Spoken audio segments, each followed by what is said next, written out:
to you, like I've heard a lot of different definitions of what emotional intelligence is. I'm curious to hear yours, and really why does that matter to us as humans? My gosh. Okay. So fundamentally what it is knowing yourself and being patient enough to know other people. That's fundamentally what emotional intelligence is. And why it's important is that we are not robots. And like, that sounds crazy, right? Like that sounds like, of course, Kristen, of course we're not robots. The problem is that naturally as human beings, so like you and I are chatting, everything's great. Let's say we got into a conflict. Naturally, I will assume that you see the world the same way I do.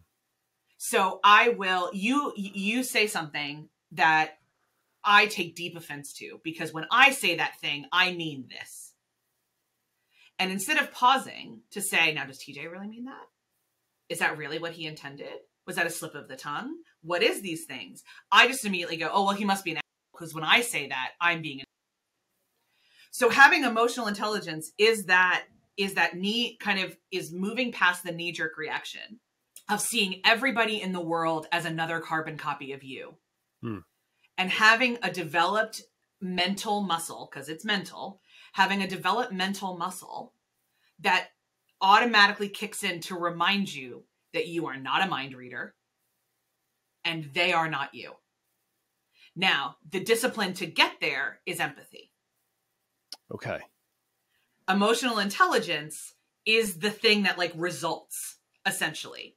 Is that like, so for instance, right, I've been doing this for a long time, right? So listeners, right now, I'm talking a lot with my hands because I do. And I'm leaning forward and I'm really excited. And my eyebrows are going up and everything's really intense. And TJ is a little bit more closed off. And he's got a really classic thinking face. And he's smiling a little bit. But he's also like, I'm wondering, my curiosity is if he's just really processing all of this. And can he process as fast as I'm presenting these ideas? Am I being unkind as a guest because I'm talking too fast?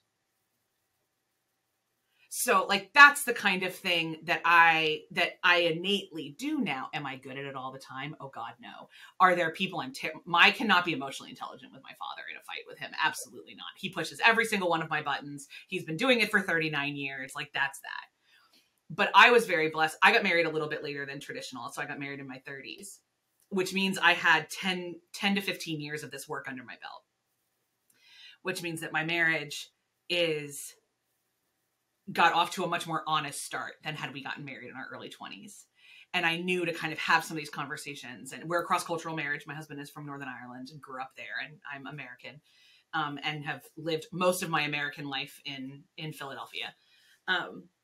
And also Texas, which is a separate conversation. We can have some time about the different American cultures and how different people are different. But empathy is that worldview. It's that muscle that you work through, and emotional intelligence is the outcome.